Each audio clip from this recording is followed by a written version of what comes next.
Hello CBSE board students, कैसे हम सब लोग। आई होप आप सब बढ़िया होंगे। This side Mohit senior, welcome back to our YouTube channel. बच्चों, जैसे कि आपको पता होगा कल क्लास 10th का जो फाइनल एग्जामिनेशन शुरू हो रहे हैं 2025 के लिए। इंग्लिश का पेपर जो है कल होने वाला है, लेकिन इंग्लिश का पेपर होने से पहले बोर्ड की तरफ से बहुत बड़ी जो 5 मेजर गाइडलाइन जो वो जारी की गई है आपकी आंसर शीट को लेकर, यानी कि मेजर बदलाव जो कर दिए गए हैं आपकी आंसर शीट के अंदर। कौन कौन से मेजर बदलाव किए गए हैं सब कुछ मैं आपको इस वीडियो के अंदर बताऊंगा। फटाफट चलो चलते हैं, इस वीडियो को शुरू करते हैं। लेकिन उससे पहले मैं आपको एक चीज कंफर्म कर देता हूं कि जो भी बच्चे बोर्ड एग्जामिनेशन देना चाहते हैं या फिर बोर्ड एग्जामिनेशन के अलावा कोई भी एग्जाम देना चाहते हैं, अगर उन्हें नहीं पता चल रहा कि आपको अपनी आंसर शीट को कैसे अटेम्प्ट करना है, क्योंकि आंसर शीट को अटेम्प्ट करने के, प्रेजेंटेशन करने के आपको एक्स्ट्रा मार्क्स मिलते हैं, और वो प्रेजेंटेशन आपको कैसे करनी है उसकी ऑलरेडी हमने ये वाली वीडियो बना रखी है। तो जो भी बच्चे इस साल एग्जाम देना चाहते हैं, चाहे वो बोर्ड के चाहे वो नॉन बोर्ड के, तो ये वीडियो जरूर देखिए। ये वीडियो बहुत ज्यादा काम आएगी, क्योंकि चाहे बेशक आपको सारा का सारा पेपर आता हो, लेकिन अगर आपको बोर्ड के अंदर प्रेजेंटेशन करनी नहीं आएगी, एग्जाम के अंदर प्रेजेंटेशन करनी नहीं आएगी, तो आपको कभी भी एक्स्ट्रा मार्क्स नहीं मिल सकते, ना ही कभी भी आपको जो फुल मार्क्स मिलेंगे, चाहे आपको फिर कितना भी पेपर क्यों ना आता हो। इसके अलावा आपको ओएमआर शीट कैसे फिल करनी है, बोर्ड एग्जाम के अंदर आप कौन कौन सी चीजें जो वो ले जा सकते हो, इन सबकी वीडियोस भी हमने ऑलरेडी बना रखी है। इन सब वीडियोस के लिंक आपको नीचे डिस्क्रिप्शन बॉक्स में मिल जाएंगे।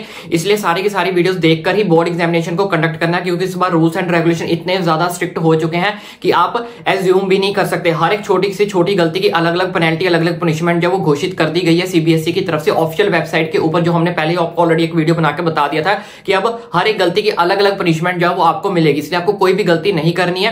तो चलिए चलते, अभी जो आंसर शीट के अंदर मेजर बदलाव हुए हैं आपके एग्जामिनेशन शुरू होने से पहले, वो मैं आपको अच्छे से समझा देता हूं। बच्चों, यहाँ पे आप देख सकते हो एग्जामिनेशन शुरू होने से पहले आपके लिए कौन कौन से चेंजेस किए गए हैं सीबीएसई की तरफ से। तो यहाँ पे देखो, CBSE board exam 2025 important changes made in CBSE answer sheet 2025 class 10th and 12 दोनों की आंसर शीट में जो है मेजर बदलाव किए गए हैं। कुछ नीचे इंपॉर्टेंट इंस्ट्रक्शंस लिखी गई हैं, क्या क्या लिखी गई है मैं पहले बताता हूँ आपको। तो यहाँ पे क्या गया है, introduction of unique QR code in CBSE answer sheet. अब से आपको जो आपकी आंसर शीट के ऊपर क्यूआर कोड्स भी जो है देखने को मिलेंगे। पहले ऐसे बिल्कुल भी नहीं होता था कि आपको आपकी आंसर शीट के अंदर क्यूआर कोड्स देखने को मिले। अब से ये आपकी आंसर शीट के अंदर क्यूआर कोड्स भी जो देखने को मिलेंगे। इसके साथ साथ ही बहुत बड़ी नीचे जो गाइडलाइंस लिखी गई है वो काफी ज्यादा इंपॉर्टेंट है।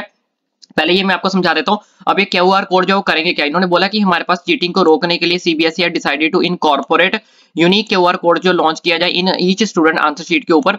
This will help in tracking and verifying the authentic on the papers, discourage and unfair practice during the exam. अगर कोई भी चेंजेस आते हैं या कोई भी एग्जामिनेशन के अंदर प्रॉब्लम आती है, तो इस तरह से हम जो है क्यूआर कोड को स्कैन करके इस चीज को क्या कर सकते हैं, बेटरमेंट में डाल सकते हैं, यानी कि सही कर सकते हैं। अगर पहले क्या होता था, कोई चीटिंग करता है या कुछ भी ऐसा कोई मेजर केस आता था, तो उसको सॉर्ट आउट करने के लिए इन्होंने जो क्यूआर कोड्स को क्या किया है, यहाँ पे लॉन्च किया है। सेकंड नंबर पे इन्होंने बोला है introduction on question number placement. तो यहाँ पे क्या बोला है, a significant change in the directive for student to write the question numbers only in the margin of the answer sheet. इस चीज का आपको बहुत बड़ा खास करके ध्यान रखना है कि ये बहुत बड़ी मेजर गाइडलाइन इन्होंने यहाँ पे जारी कर दी है कि अब जो भी आप बच्चे आंसर शीट के ऊपर आंसर लिखते हैं, तो आपको आंसर हमेशा जो लेफ्ट साइड के ऊपर आपका कॉलम बना होता है, हमेशा उसी के अंदर ही लिखना है। अगर आप उससे बाहर लिखोगे तो आपकी आंसर शीट जो है वो चेक नहीं की जाएगी। इस चीज का आपको खास करके ध्यान रखना है। जो आपके साइड लाइन में बनी होती है, लेफ्ट की आपको लाइन बनी होती है, तो उस लाइन के अंदर ही आपको अपने आंसर नंबर डालने हैं, आंसर नंबर 1, आंसर नंबर 2। उससे बाहर डालोगे तो आपको जो है प्रॉब्लम फेस करनी पड़ सकती है। तो यहाँ पे देखो लिखा गया है, this measure ensure clear and uniform formal to all the answer sheet, ताकि आपका जो आंसर शीट है वो क्लियरली विजिबल हो सके, फॉर्मल वे में आपको अपना पेपर जो है वो कंडक्ट करना है। इसलिए आपको लेफ्ट साइड के अंदर बनी लाइन के अंदर ही आपको जो अपना आंसर नंबर डालना है। उसके बाद नेक्स्ट, नो मार्किंग और writing on the question paper. कोई भी मार्किंग और राइटिंग नहीं करनी आपको क्वेश्चन पेपर के ऊपर। इस चीज का आपको भी खास करके ध्यान रखना है, क्वेश्चन पेपर के ऊपर आपने कुछ भी नहीं लिखना है।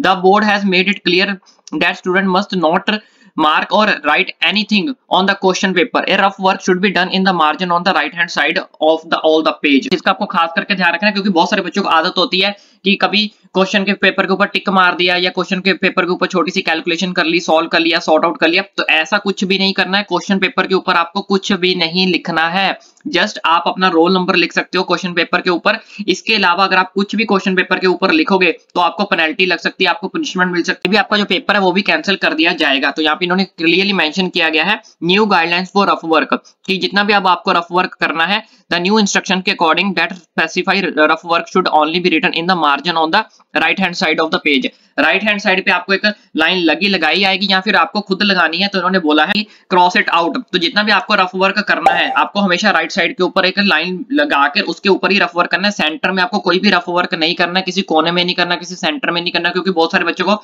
आदत होती है क्वेश्चन के साथ साथ ही रफ वर्क करना जो स्टार्ट कर देते हैं। तो ऐसा बिल्कुल भी नहीं करना। राइट साइड पे आपको एक मार्जिन लाइन मिलेगी, मार्जिन लाइन के अकॉर्डिंग ही आपको जो है उसके ऊपर रफ वर्क करना है। राइट साइड आप मार्जिन लाइन लगा लो, जैसे लेफ्ट में लगी होती है ऐसे राइट में आप लगा के उसके अंदर ही रफ वर्क करना है। उसके बाहर अगर आप रफ वर्क करोगे तो यहाँ पे क्लियरली मेंशन है कि आपकी आंसर शीट जो है वो चेक नहीं की जाएगी। ठीक है, तो यहाँ पे देख सकते हो previous guidelines of drawing and appreciate margin to rough work ensuring that the answer sheet remain clean and organised, जिसकी वजह से आपकी जो आंसर शीट है वो प्रॉपर्ली क्लीन हो, ऑर्गेनाइज्ड हो, प्रॉपर वे में आपने अपना पेपर जो है वो क्या करना है, अटेम्प्ट करना है। लास्ट यहाँ पे लिखा गया देखो, strict action against unfair practice, CBSE has warned student the unfair practice will not be tolerated. Student found guilty of cheating using electronic device or engaging other form of malpractice will serve consequences as per the official notice student caught in। अगर आप इन सब चीजों में पकड़े जाते हो तो आपका पेपर इमीडिएटली जो है यहाँ पे कैंसिल कर दिया जाएगा। यहाँ पे देख सकते हो एग्जाम कैंसल्ड इमीडिएटली